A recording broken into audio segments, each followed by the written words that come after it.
Welcome to the Spinoso Podcast. I'm your host, Dr. Alex Spinoso, and my expertise is in scaling all types of medical businesses to 7, 8, and 9 figures. And guys, this isn't a podcast telling you you should do this. This is just telling you how I did this. I want you to build a better business, take ownership of your life, and become a better leader at home and at work. And I'm going to pause 2 seconds. Mason, what do you need to fix right now? You need to fix the camera? I keep moving. So she's wiggling because like Amanda's wiggling. Yeah, sit still. So we're Okay. deep into conversations already. We decided to turn the cameras on and the mics on because we are deep into the Astronomer CEO conversation and how it is, quite honestly, one of the best business moves that company ever could have done. 100%. Yeah, as if it was a setup. Yeah, as Could if have it been. would have set up. It totally could have been a Could have setup. been. And so it's funny because a couple different things with this specifically. Number one, nobody knew who the fuck Astronomer was. Nobody knew who their company was. Nobody knows what they're doing. And now everybody knows. Everybody's researched what they're doing. Everybody researched like how they're responding to this situation. So a couple things that they did really well on the front side and on the back side. First things first, everyone is talking about Astronomer. They are a unicorn. So this company was built in, I think, 2017. It was turned into a unicorn, which means they are valued at over $1 billion immediately. So in 2022, they were valued over $1 billion. Still nobody's fucking heard of them, but they do data analytics and data support for AI and data-driven systems, which now is the rage with everyone. So, man, riddle me this. Do you stage a fake affair? Because they were doing nothing other than enjoying a Coldplay concert, right? Do you stage a fake affair so that everybody puts your company on the map across the entire corporation? You resign, you leave the company, you still have stock. Just because you resign doesn't mean your stock goes away. Maybe stock options and growth, but your ownership in your stock as a co-founder stays, even if you resign from a fucking company. So they're not publicly traded. And so now everybody knows what they do. Every company on earth knows what they do. Every competitor knows what they do. Even companies that need, guess what? Data-driven AI on the backside knows what they do and says, oh shit, it's a unicorn. Anybody who says the word unicorn salivates at the fucking word of that. When it comes to PEs, VCs, anybody who's an investor, a stock exchange, everyone's going to try and, essentially not only find out what this business does, but also at the same time find out how to invest in this business, find out what they're doing. But then everybody's figuring out what they do now. And they say, oh, well, shit, this is a unicorn business. They must be good at what they do. I need AI in my company. I need data-driven analytics in my company. Fucking sign me up. It is the most genius way to market your company and make it a worldwide, not a national, a worldwide brand literally overnight. Steph was showing me there was, I think, 80 million views on the video of them on TikTok, I think, or something like that. 80 million views. I believe it. Yeah. It means it's all over my feed. 10% of, at some point humanity will have seen this video and it's going to continue to grow. Well, and what a great play for Coldplay. Yeah. Because everybody's Business, yep. talking about Coldplay and Coldplay lyrics. And has been irrelevant forever. Like, Jesus. Yeah, so maybe we need to do some investigation to find out if Coldplay has any do they have monetary gain from this? Yeah. We're going, this is deep. Coldplay staged this. They were paid off to stage this, then act like they didn't stage it. Holy crap, this whole thing goes back to Coldplay. Yep. There's something there. They must be connected.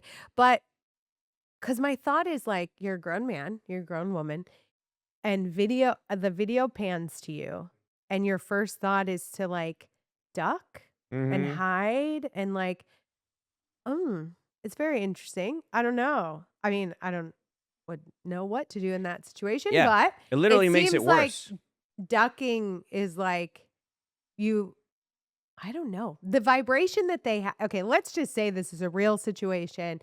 This is really what happened. They had the affair and they got caught. What an interesting life to create a scenario where you were uh exposed on such a public platform in such a public way. Like, what vibration is happening in you? Like, is there so much guilt around what you're doing? Do you have this fear of being caught? And so then you attract this like situation where now all the attention is on you getting caught. Is there like wrapped up, because I'm thinking about this from like an esoteric standpoint, is the wife at home like praying God's gonna give her a sign? You know, she knows something's going on with her husband and she's at home like just, he's gaslighting her just like he did in the apology. So much gaslighting happening there. It's Coldplay's fault. See, so maybe it is Coldplay's fault. Maybe they do know something about this company. Look at you. But You made it all boring now. sorry, was it I boring? guarantee he was just thinking about pussy. That's what he was thinking about. There was no vibration other than, can I put my No. wiener in this thing? Well, something had to create getting caught. Yeah, yeah. So Coldplay. They did it. This is it's all Coldplay's yeah, fault. you guys can like Coldplay, but I think their music is terrible. So in the apology is quite interesting because he says like this was supposed to be a private moment, a private moment with my mistress, right? and Coldplay caught me. Yeah. How dare they? Damn it, Coldplay. How dare they? We should look into the inside of stealing other people's information while I build this giant AI brain that is Col- going to steal everybody's information. Coldplay came out and said that they were going to have a section in their audience that was a no cam section, so people could bring their. See, that's genius. That's a genius move because then you like charge, I don't know, $25,000 for those tickets each. Might as well, right? But then you'd have other people just videoing, panning through, like who's in this section? I don't know. Could What's be. going yeah, on? yeah. Doesn't have to be open. Could have glass windows. Build shit stick. Could be a box seating. But I would have to say this whole thing, it's crazy. Like how quickly the internet has blown up. Although I would say people are really creative too, because shortly after that happened, I saw somebody come on and it was a personal trainer and he had a bag of In-N-Out burger. And he was like, basically the caption was when your trainer catches you cheat on your cheat day. And he's like eating the In-N-Out burger, but like hiding and ducking and trying to like avoid the camera. So it was quite funny. So some of the things that people have created from it are pretty funny. But I from a very real standpoint, I am glad his wife now knows the truth. If this is really what happened and it Yeah. wasn't set up. He retired. So now those two are like on a fucking beach island somewhere. You're I think still on it. I think their kids are older. I'm not sure. I haven't looked that deep into it, but I think their kids I think are they're older. a little bit older, yeah. And it's funny how it's like their kids are posting to be relevant now, get a bunch of followers on TikTok, or they could be fake videos. Their kids are posting like, reconnecting with my dad after, his affair being blown up on national television and shit like that. So It's quite interesting. it could be interesting. I mean, how did the Kardashians do it? Some scandal. There you go, sex tape, It was 100%. It was, and Mhm. now look at their empire. Mm-hmm. Yeah, maybe more to come on that. 100%. We shall see. So 100%. All right, so let's get into it. Now that we've discussed the most serious topic. Yep. So today we're actually going to, I feel like this is really fitting. We're going to talk about starting up and starting over. And as we just discussed, this guy has to start over somehow in his life. And so basically we're talking about the obstacles that you experience along the way, how that, can change your mind, your mindset, the path that you take, thinking about how to do something and doing it in a new way, trying to pivot and, make big changes when it comes to starting over. I guess starting up is a way to think about when you start over. You're not starting from the beginning. You are starting from where you last left off. So you continue to get better along the way. But how do you handle that? It's not always an easy journey. So Nope. what is that? At all. What's that feel like? And So let's start with the first half. The first half that we're going to talk about here is about like starting up. We're creating something new. And when you're creating something new, the first thing you're going to have to get out of your head is the fact that you need a business plan for every part of your business. because a lot of times when you're going to find investors in your company, or you're going to figure out how to fund your company or what you're going to do, you're trying to create a pro forma. And a pro forma is just a sheet of how the business is anticipated to do over the next 12 to 24 months. It could be longer than that. So you do all this planning and you come out with a business plan. What's going to be our mission, our vision? What's our product or service? What are we going to be going after? Who are we going to market to? Who are you essentially do a SWOT analysis. What are the strengths of this company? What are some of the weaknesses that we might have to look at? What are some of the obstacles or objections? And then what are some of the threats, or not obstacles or objections? I added that in there. Obstacles, objections, or opportunities to grow in this business and verticals. And then and the last one is, threats. What are some of the threats against this business, competition, etc. So you're going to go through that. You're going to create a business plan. You're going to create a pitch. You're going to create all this stuff. That is only useful if you are literally going to try and get money from other people to invest in your company. That's it. Otherwise, most of that shit is just as useful as tits on a bull when it comes to telling you how the business is going to do, what it's going to do, etc. Because you're just starting. You have no idea what the fuck it's going to do. You have no idea how it's going to roll out. The vision that you have for it today is going to be completely different than what actually comes out later. That being said, you will never have a perfect plan. Pro formas, anything, etc. You're never going to fucking know until you just jump in and you start doing it. I have, an MD. I have my MBA in healthcare management. I have a business degree, a higher level business degree in healthcare management, which you figured it would have taught me everything I need to know about healthcare management. It taught me absolutely nothing about healthcare management in real life.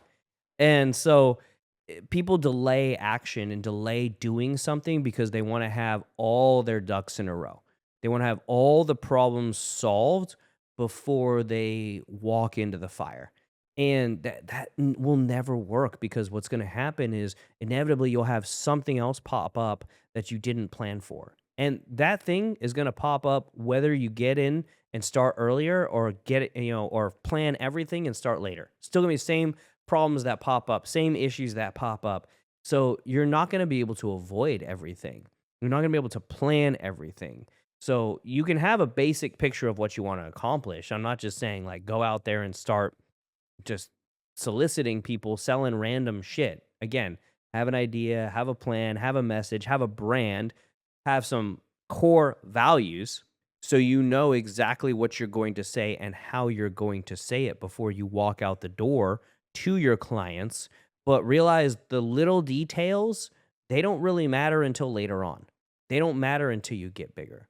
And there'll be people that say, well, I'm going to hold that standard. I'll hold the line that the little details do matter.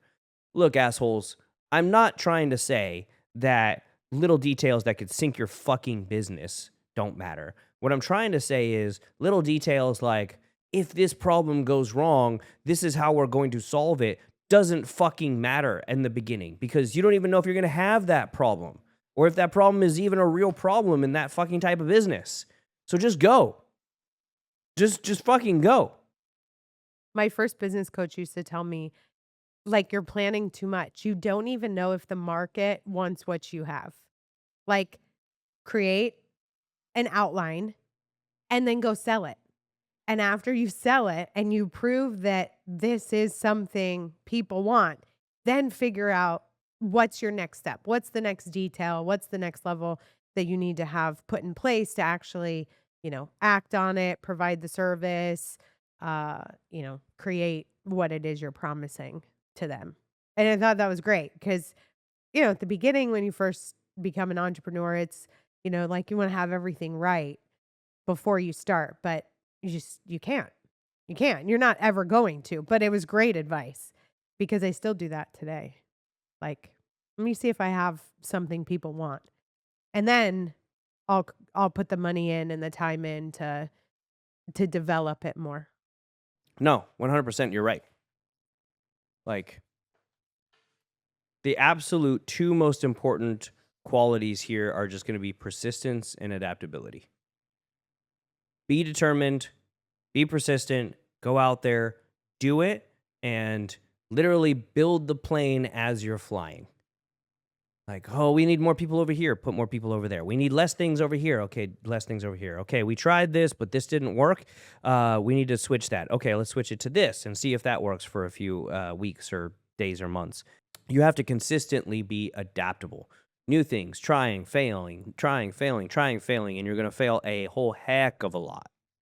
What do you think stops people from taking action and then they, get stuck in the planning process? Is that the fear? I think it's just fear. It's literally just fear. There's nothing else that should stop you or that stops people other than the fear of what if, the fear of if I fail, this is going to be the worst thing of my life. And it's not true. The worst thing in your life is staying right where the fuck you are and never growing and never succeeding and never pushing yourself to be something better than what you have today. And that's people overanalyze. And I think medical entrepreneurs overanalyze even more because we've been trained for decades to analyze everything and figure out all the problems from A to Z and all the solutions, and then choose the one that fits the best and use that one. It doesn't work like that in entrepreneurship. You can't go A to Z, all the pathways, all the problems, and then just say, well, this one's going to be the best. Because you got no fucking clue. Like your business mentor said, you got no clue what's going to be the best until you start doing it. And you're just like, okay, well, that's maybe not the best, but this way is a little bit better. Okay, that way is a little bit better, but then this part over here might be even better. Okay, this part over here fucked up. Let's go back over here to this direction. And it's just consistently adapting. And I think that's what people have, the fear of failing, the fear of, because it doesn't feel good. It doesn't feel good to fail. It does not feel good to be embarrassed. But guys, that's literally what you have to do to be a great entrepreneur, to be a great leader, to be a great person in general. You have to be embarrassed enough about what you're currently doing or who you currently are to make that change. Well, and that it kind of brings me to the second part of the topic that we're talking about today, which is starting up, and starting over. And that failure that we're referring to here, that's the starting over. Mm-hmm. It's like you start it up if you fail, which there's going to be things you learn along the way. You could call them failures. I mean, there are things in Genesis that we were doing 3 years ago that now we don't do anymore. There's systems that we were following or platforms we were using that we're not using anymore. We're using something else. Those things aren't necessarily a failure, but it's something that is changing within the company and it's needed. But let's say you have this failure and you are starting over. It's interesting how things come full circle. So just had a call with Vaughn yesterday, one of your other business partners, who's coaching me on some great things, just clarity around like my passion, my desires, things that I love in life, and then how does that play out in my work? Um, and one of the things that comes full circle, the skincare line, of course, is like a big part of that. Like started my first product in 2007, and one of the things that I absolutely love and have done my entire life when it comes to the beauty side of things is making beauty simple. So it's like, how do we simplify the processes? And everything I've done as far as the things that I've said yes to with Miami Swim Week, with HSN, with Ulta, just different national brands I've worked with. It's all been with the viewpoint of how do we make it simple? And one of the things that I'm taking into, like, it's the same stuff. I'm taking it into the skincare line. How do we simplify the skincare industry? Because if you look at these skincare websites, they have 20 or 30 products for really a handful of problems. So why not add other ingredients together so that when somebody buys a product, they can solve 3 to 5 issues instead of having to buy 3 to 5 products. But companies do that because they can make more money. How do you sell more product to the same person? But I don't want to do that. I want people to love the product, get the most out of it that they can, become lifers where they just don't want to use anything else, and then they're telling other people about it. So instead of going back to the same people over and over, and I know it's cheaper to, market to the same people because they're already your customer, it's like, okay, from a business standpoint, that makes sense. But from a, I guess, integrity standpoint, why can't we just like broaden the net and just get more customers? Like there's two ways to go about it. Um, but what that does is it brings me back like full circle. My whole approach is how do I make beauty simple? So being able to talk about that, I have so many people, women that are like, you should be my coach. And I'm like, I don't really want to be a coach and I don't want to have a mastermind. Like, but what can I have? Like, I can have a network where I'm teaching women how to do their makeup, do their skincare, how to approach beauty as a whole. And the interesting part about it is, uh, and how this comes back to failure, if you will, is I let go of Amanda May Beauty to come on with Genesis. And now I go, okay, wait a minute. Now, everything that I know and that I've done over the last like 3 to 4 years, I can take all of that stuff and almost like marry the two together where the message and my work and all of that stuff is still happening, but it's happening on in a bigger way. It's happening on a bigger scale. So like with Stature, it's like we're launching the product line. So how many more women do I get to touch because of what we're doing with the other aspects of business, with what we're doing with Genesis? And it's really interesting because what could have felt like a failure or maybe did at times, like I didn't grow my own brand, so I failed. It's like, no, now it's coming back around. And I'm more excited now to think about all the things that I can put in place and the message that I can share and the impact that will have through the skincare line and through the teaching of making beauty simple. It's like that's going to be huge. Like it's going to be bigger than anything I did before. Mm-hmm. Um, so it's just an interesting way to go, okay, the failure, if you will, created a whole nother I would say trajectory of like a startup, which it's fascinating if you think about every failure sets you up for the next startup. So my little tangent there No, it on was all great. my skincare No, and beauty and that was no, that was absolutely phenomenal. In that mindset, you could have thought, well, if I'm going to build this new skincare business or if I'm going to be part of this, what if? What if it fails? What if it fails like all these other businesses before? What if it fails like this or that in my life? But you changed it in your mindset to even if I have to give up Amanda May Beauty directly, even if I have to walk away from these 4 brick and mortars that I've built, even if I have to travel across the United States from Ohio to Las Vegas to build what I want to, that's what you're thinking of. You're still going to succeed despite all of that. And that's a thought from Dr. Ellen Reed in her book Relentless Solution Focus we've talked about before, in that people are afraid of the unknown, the what ifs, so they don't act. They have that analysis paralysis. And instead, they should find confidence in the power of action. Action, as we've said, cures anxiety. If you have anxiety about something, start to do something about it, and that anxiety will go away. Execution, action will get results.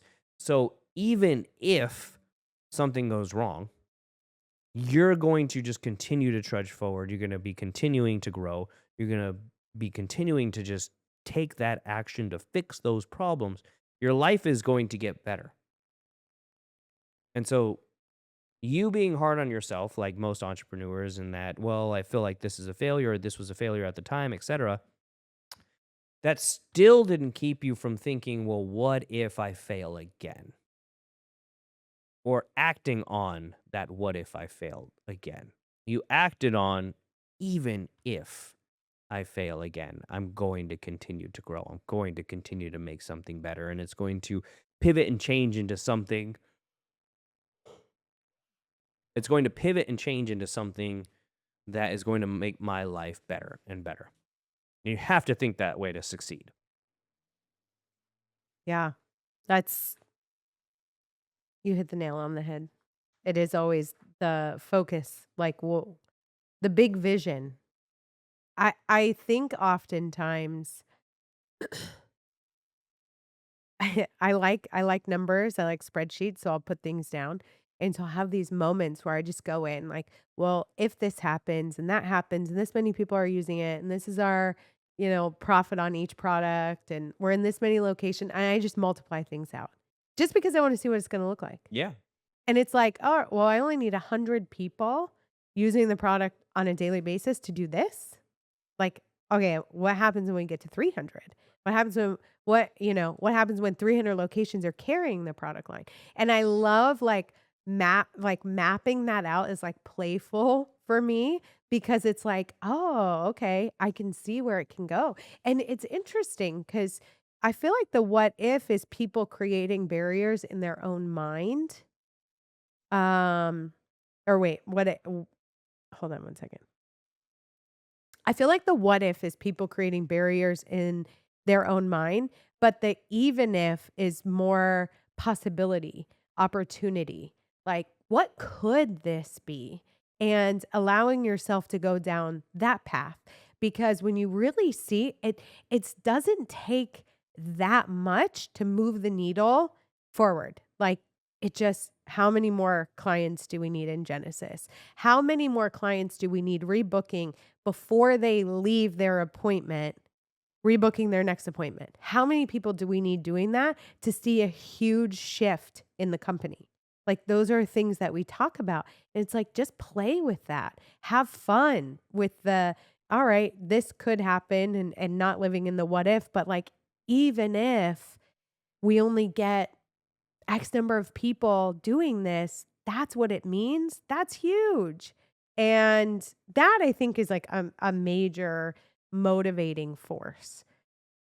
For you, what things do you feel like help renew your vision so that you continue to stay motivated to create new business, improve your business, and, be excited even when things feel a little bit difficult? I think always focusing on the end result. What am I going to get if I go through this bullshit? Because there's two schools of thought here. One, it's what's the either monetary or personal reward or whatever that you're going to gain from going through it. And then at the same time, it's also the idea that nobody else is really going to go through this shit. When you are deep in the trenches and when you are deep in the trenches and you are working your ass off and there is nobody else around you that's working at your level, you can take solace in the fact that your competition probably isn't doing this fucking either. That there might be sipping their Mai Tais and eating bonbons, and you're going to blow right past them, and they don't even know what's going to hit them by the time that you get there. And I had a mentor who's saying if you're going through hell, like the worst part that you could possibly go through, you have to focus on what you're going to gain. You cannot focus on what you're going to give up. You have to focus on what you're going to gain. So it's true that starting something is going to be scary because starting something new requires sacrifice. It requires sacrifice of maybe who you are if you're changing who you are, of what your business looks like if you're changing what your business looks like, of your family dynamic if you're changing your family dynamic or you want to improve it. Anything that you're going to improve requires a sacrifice of the old way of doing things, of the old person you were, of all the habits that you had before. You have to sacrifice that person. It goes away forever. That model, that system goes away forever. Hopefully never to come back because you're doing this to be better. But you have to focus on that. You have to focus on what you are going to gain in the process of that sacrifice. Yeah. It's all about the reinvention, being okay regarding the starting over and really embracing that that is just a natural process of growth in life and business is that there are going to be moments of reinvention, moments of starting over, and like you said, not beating yourself up along the way if you've had to start over, because all successful people have. I mean, all people have, whether you're successful or not, you're going to have to start over sometimes. So you might as well do it with the hopes that there's success on the other end of it, because that's just life. Like, I don't even know if it's just the growth process. I guess if you're doing nothing, absolutely nothing with your life, you may never have to go through that. But I mean, at every phase of life, there's a starting over. Like when you have kids, my life looks very different after having raised a child to adulthood and then starting over this whole process a second time after having Elia now a year and a half ago. It's like that's a starting over. What does life look like right now? So if you get married, you're starting over. If you buy a house, you're starting over. You know, like everything comes with its challenges. And so you're learning and that's going to be growth. So even if you're not like necessarily in business, you have all of this stuff happening anyway. So you might as well embrace the process and make the most out of it. Um see success again, like not what if all of this stuff happens, but even if, even if this doesn't go right, even if, I mean, people get married, you hope it's going to work, but a lot of marriages don't. Yeah. So it's like, even if this doesn't work, what are you going to learn? Who are you going to learn about yourself? What are you going to, I can say that. I mean, I've been divorced Yeah. twice. Yeah. So I Like didn't you fucked up all the time. I did. I really did. You would talk about beating yourself up. That is one I had to make peace with because in both relationships, I'm like, wow, I was a tough cookie. I can understand why things didn't work out. Oh, really? And it wasn't me going, it's all their fault. Yeah, I got that. That's the hot to crazy algorithm ratio. You're like all the way up there in the corner. Not that each didn't have its own issues, but I definitely walked away going, "There's a whole lot I could have done different." Um, but anyway, I digressed into, a different topic. But that being said, where do you feel like in your life there's been a need for reinvention and then kinda like a starting over process? Yeah, well, hmm. The starting over process is interesting because as a medical provider, you're going to be starting over every 3 to 4 years when you go from your college to grad school or grad school to medical school or nurse practitioner school or nursing school, and then you go to nurse practitioner school or you go to PA school, you go get your MD, DO, and then you go to your residency, and then you go from your residency to a specialty if you do a specialty. I mean, you're consistently reinventing yourself. It's built into the system that every 3 to 4 years, you're becoming somebody completely different, and you become the small fish in the bigger pond, and then the small fish in the biggest pond, and you just continue to work yourself up. But when that translate to business or when that translate to leadership and growth in your company, what got you here won't get you there. What brought you up to this level was a certain set of skills, a certain level of competence, what's going to get you from this to maybe 10x who you are right now. You're going to have to 10x your set of skills, 10x who you are.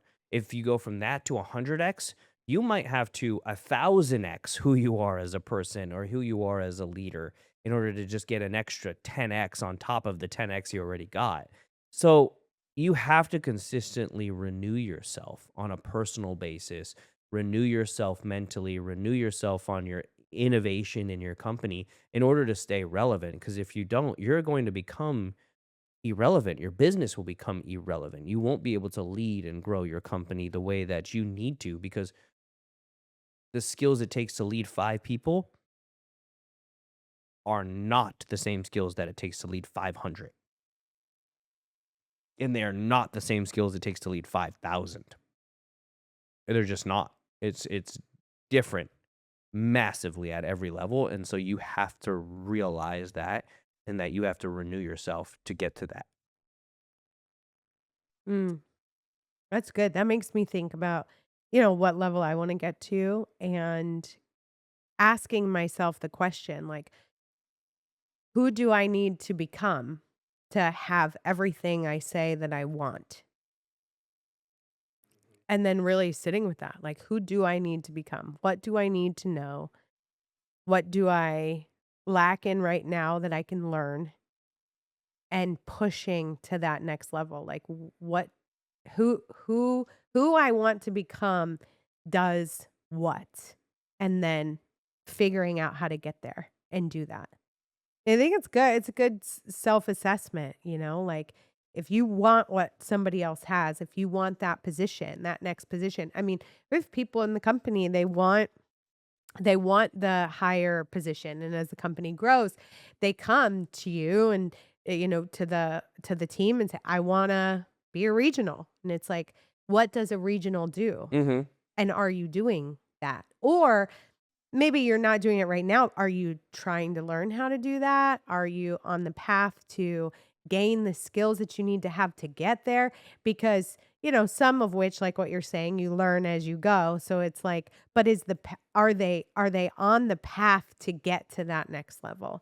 And in any position, if you want to go to the next level, it's like, okay, well, who do you need to become? And then are you doing those things to some degree so that you can actually do it? Yeah. You're exactly right when it comes to that. And if somebody in your business, in your medical company, comes to you and says, I want XYZ position, the answer shouldn't be no, unless obviously they need a license to do something. Then obviously it's well, do you have the license? No, I can't put you in that position. You can't be a injector when you're an MA, or a salesperson off the street. Like, that doesn't work. But if a person wants a specific position in your job, a certain income, etc., it should be not a no. It should be, okay, not right now, but let's come up with a plan, a procedure to get you there. At the same time, you should say, well, what does that position do?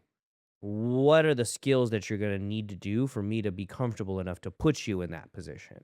Um, and then it's pushing it back on them and saying, you need to learn how to do this, this, this, and this in order for me to feel comfortable enough to put you in that position. If you want to be a regional director, your clinic shouldn't be in the bottom 5 every single month for income. It shouldn't have a high turnover rate. It shouldn't have low Google scores. If you want to be a regional director, meaning being over 10 to 12 other locations, you better be a top 5 clinic every single month. You better be growing every single month.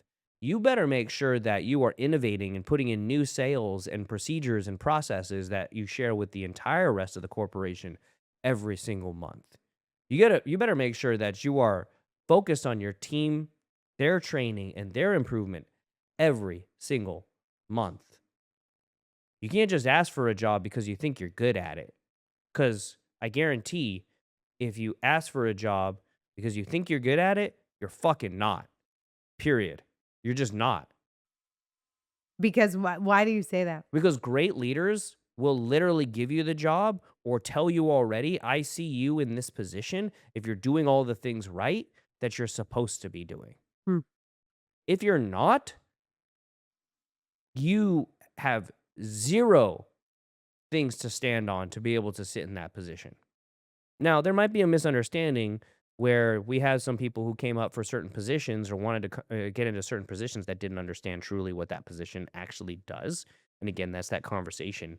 Like, well, I want this position where it's like, do you actually know what that job does?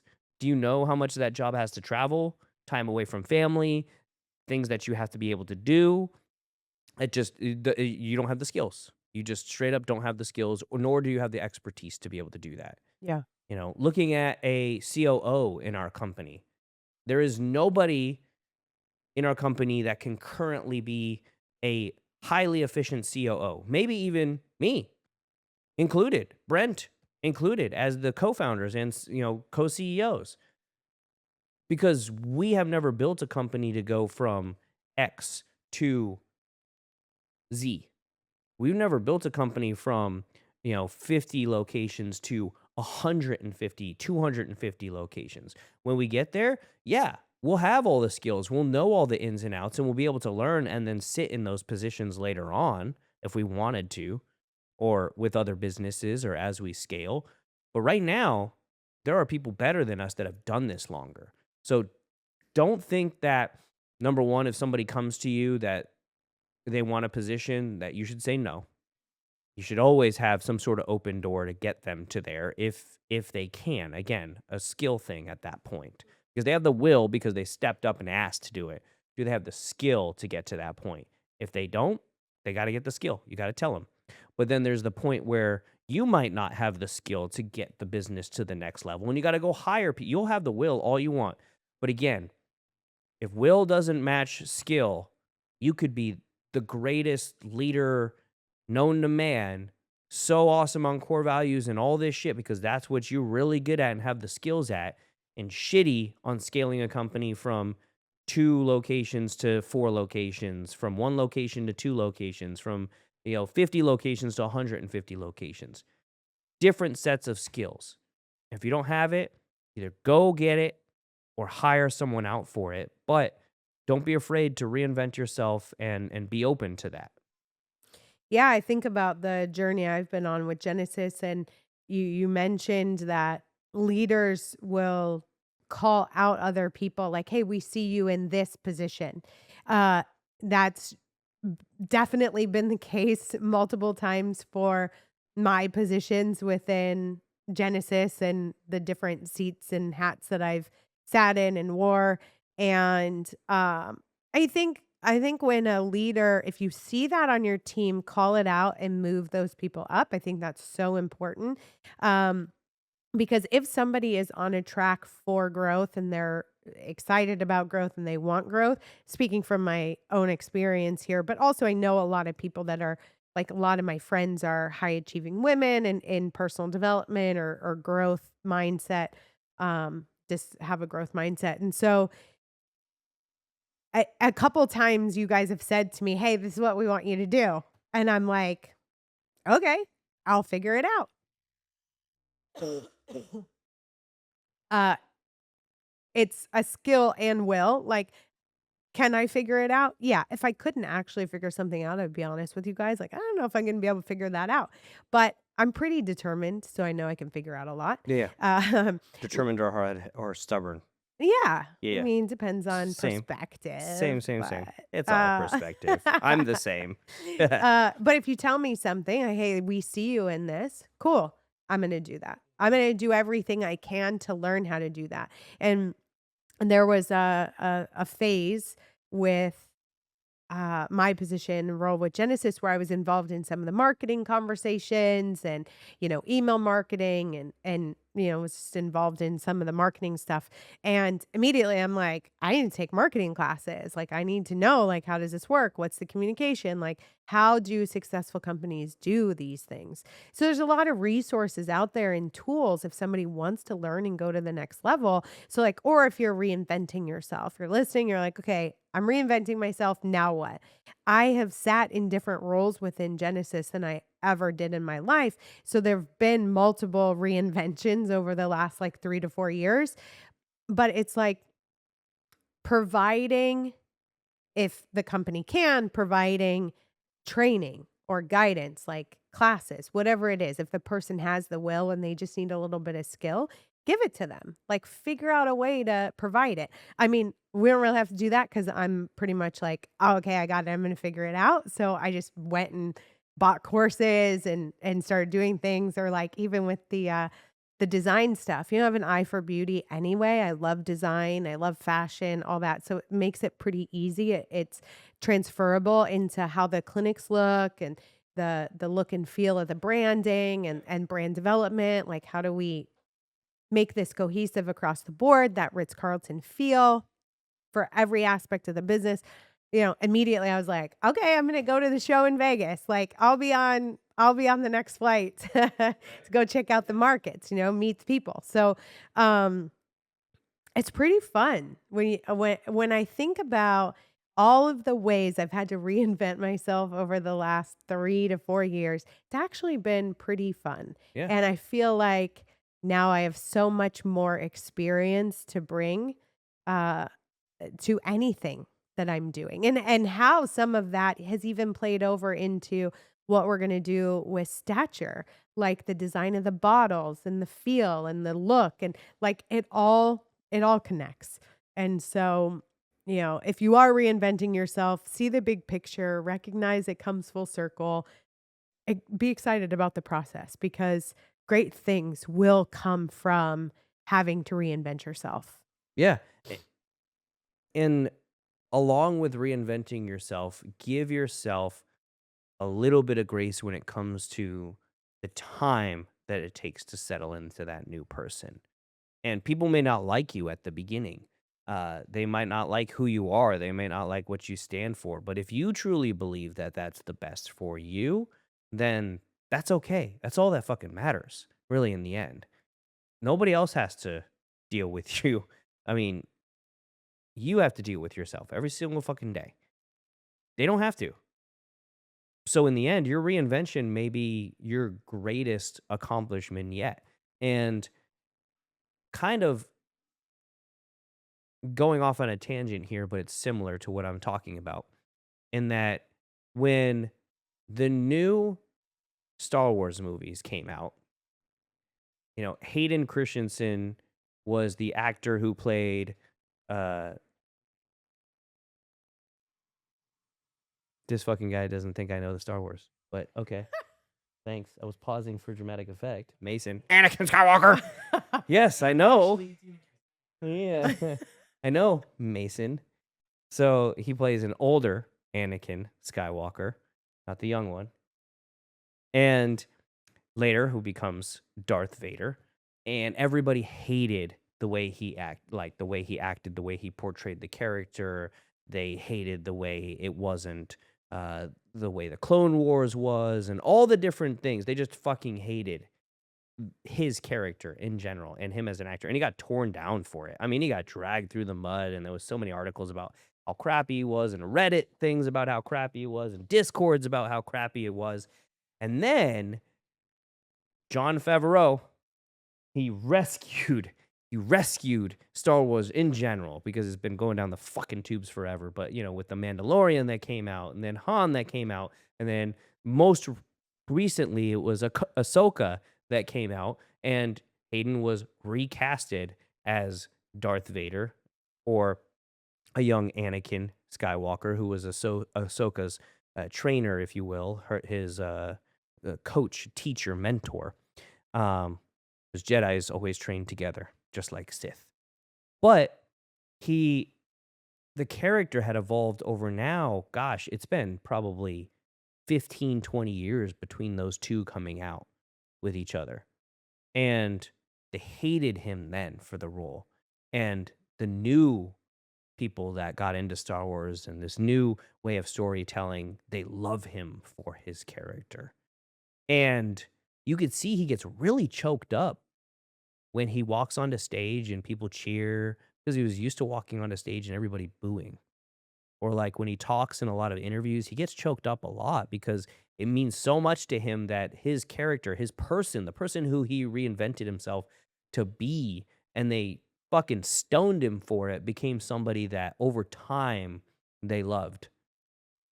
And it's the same with reinventing yourself. You might reinvent yourself. You might become this new person, this thing that your current friends will fucking crucify you for. Your parents may hate you for that. Other people around you might stone you to death for who you've become. And the only person who's going to get it is fucking you and maybe a few other people if you get around the right circles. That's it.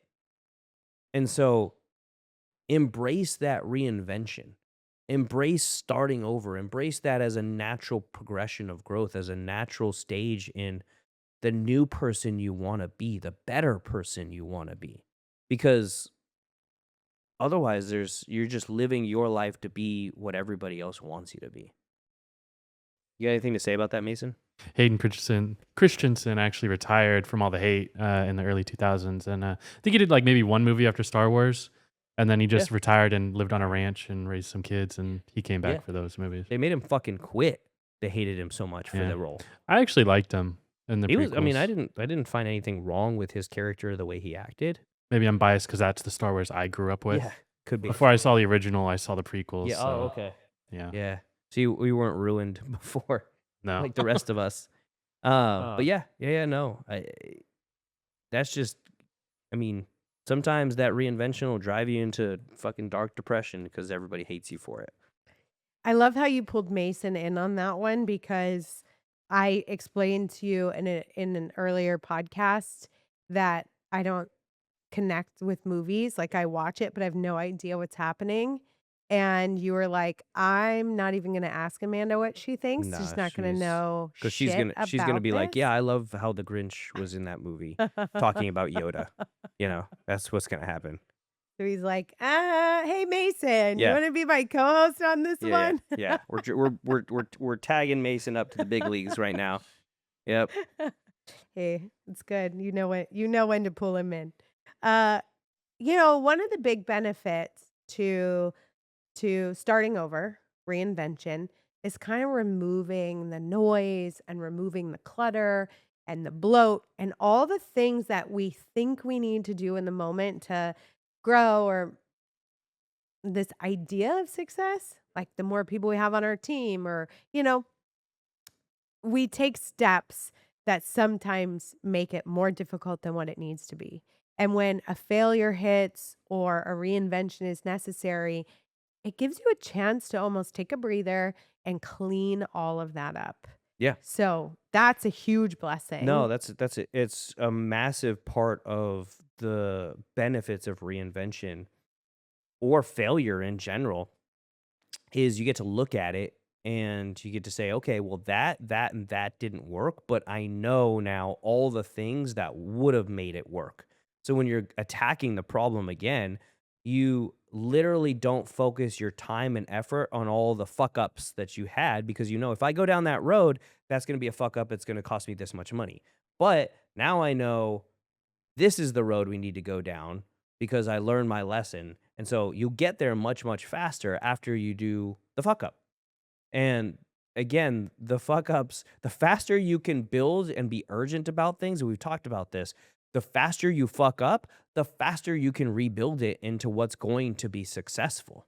100% of the time is that urgency. It's taking what somebody tells you, implementing it, letting it break, then saying, okay, that doesn't work that way. Let's try this way, pushing it out again, letting it break. Okay, that didn't work that way. Fixing it, pushing it out again, and letting it break. And each time you're going a little bit further in the race, a little bit further towards where you want to be. And that's the great thing. Like you said, you get rid of all the clutter, all the extra shit. You know, it's going back into your company and saying, do I need 5 back office people to do this job and 4 front office people to do this job? Well, we used to do it with 2 in the front and 2 in the back, and we saw the same amount of clients. What changed? Are we adding in processes and procedures that require more hands for really no increased income? Did we see more clients? And now because we're seeing double the amount of clients, we need double the amount of staff. All those things give you insight into that. And that if you have that failure, let's say, again, you bloated.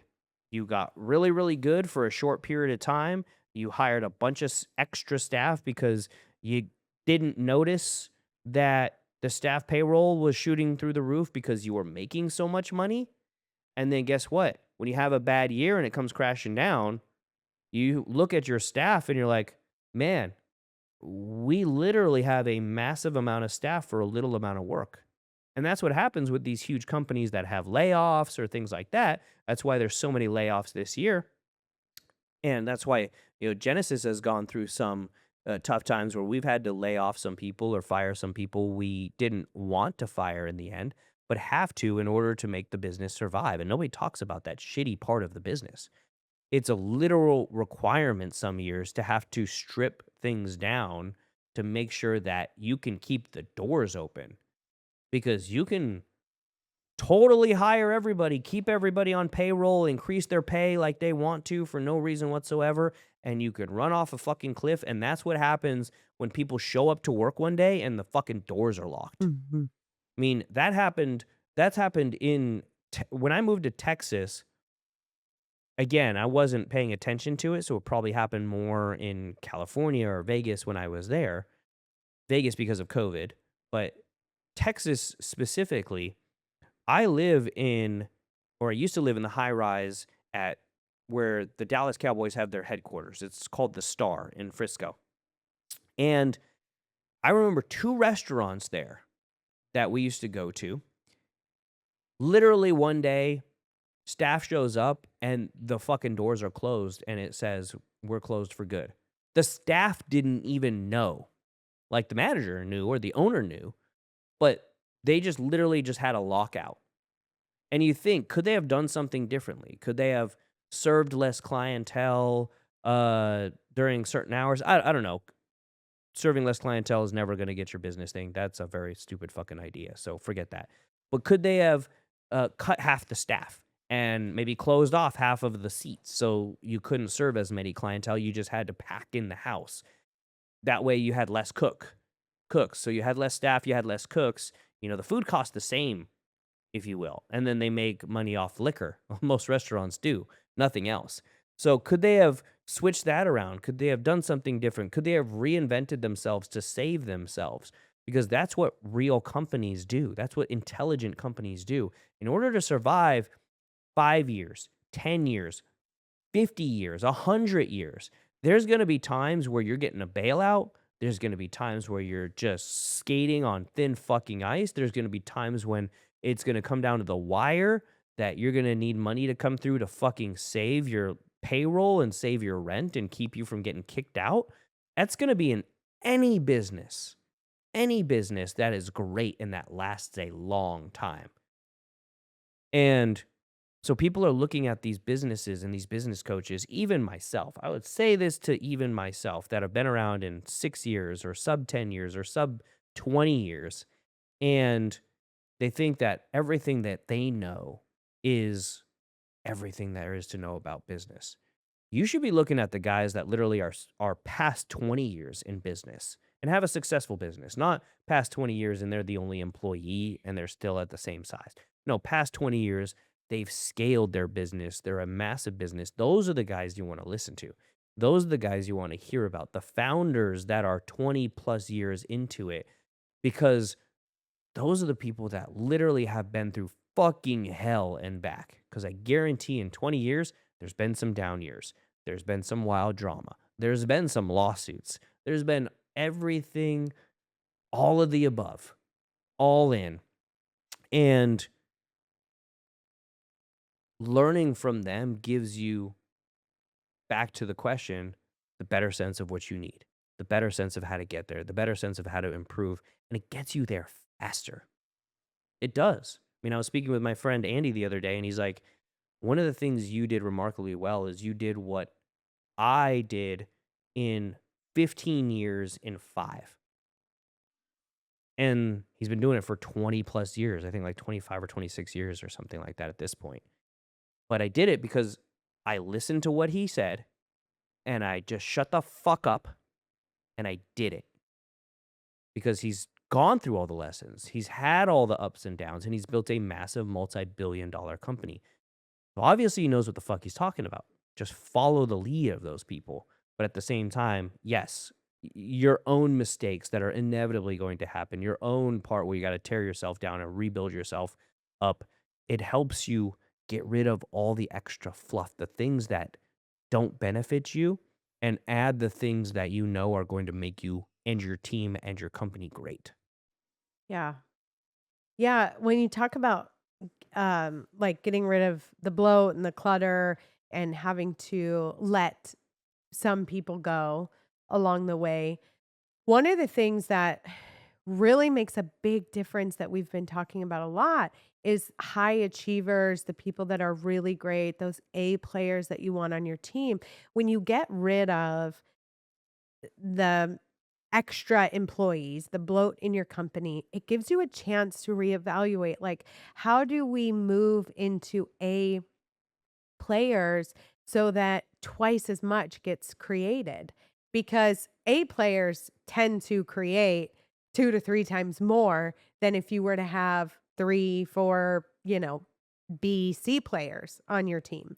And the buy-in that you get from the team, if that A player is their lead, it's massive and it makes such a big difference. So reevaluating like, okay, if you can remove, let's say, 3 positions and actually roll that income or that expense all into a higher income for an A player, you could probably still be saving money, but then on top of it, creating way more in your business.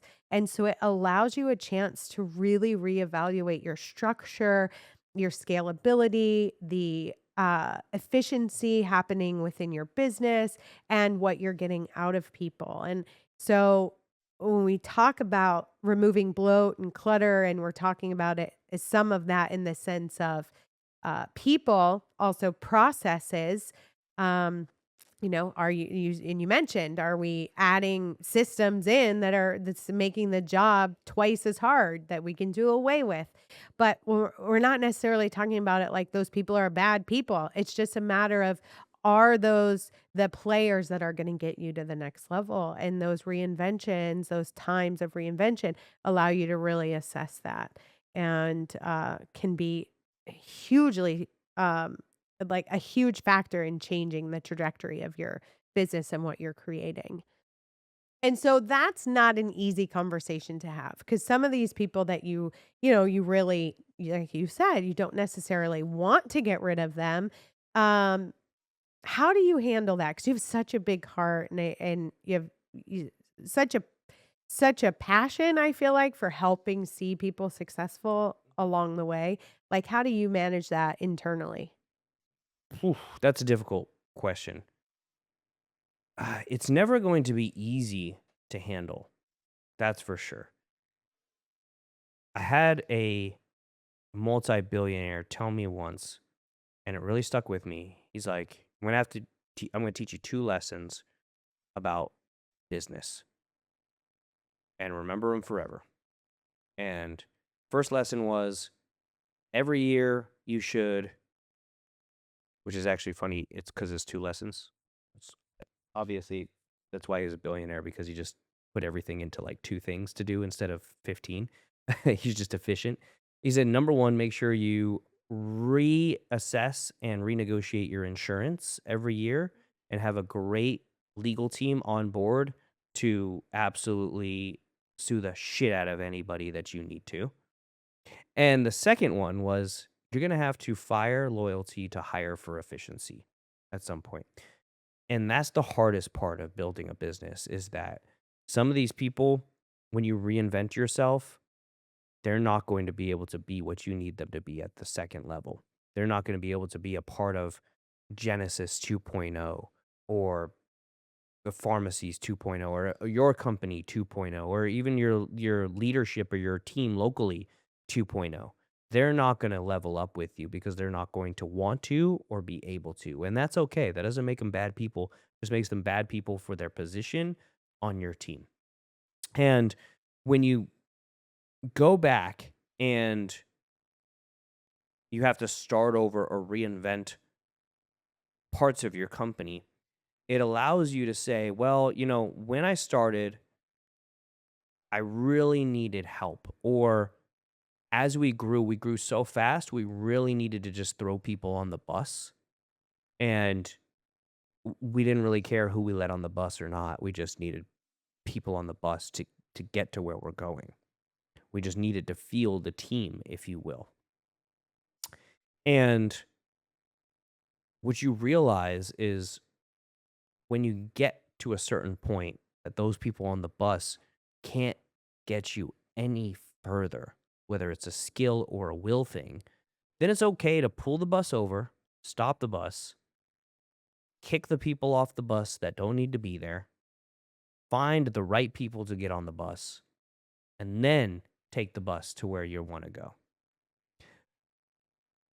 Because if they're not all in, if they're not 100% on your team, and again, they don't have the skills and the will to be all in and 100% on the team, then it's time for them to lose or leave.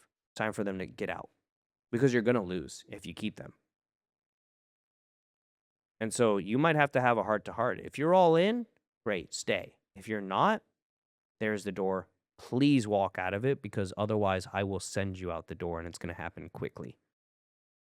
So it's a good opportunity to really offload the people who are weighing your company down. Brent, my business partner, likes to call them anchors in the boat. There are always going to be some anchors in your boat that are just dragging your clinic down or your management down or your company down. And when you find those anchors, it's best to just literally toss them over the side. Let them sink with their anchor. Don't try and pull the anchor up. Don't try and do that because, again, they've already proven to be an anchor and that they're not going to improve whatsoever. So that's a huge opportunity there to reinvent. When you do reinvent your team, is to figure out who's on the team and who's not. There was a great story about this, and I never had to do this or got into this problem because we've always had core values from the beginning of our business because of this story where my good friend Andy Frisella, he talks about how they decided almost 10 years into business that they were going to have core values that they live off of. And their first Christmas event that they ever had, Christmas dinner, they literally had the core values cards printed out and put on people's plates. And he said some people were like, this is awesome. And some people were like, what the fuck is this? And he said probably like 3/4 of the people walked out the fucking door that day because he said, this is what we're going to stand on. This is who we are. This is who we're going to reinvent ourselves at. And that was when there was less than a dozen of them.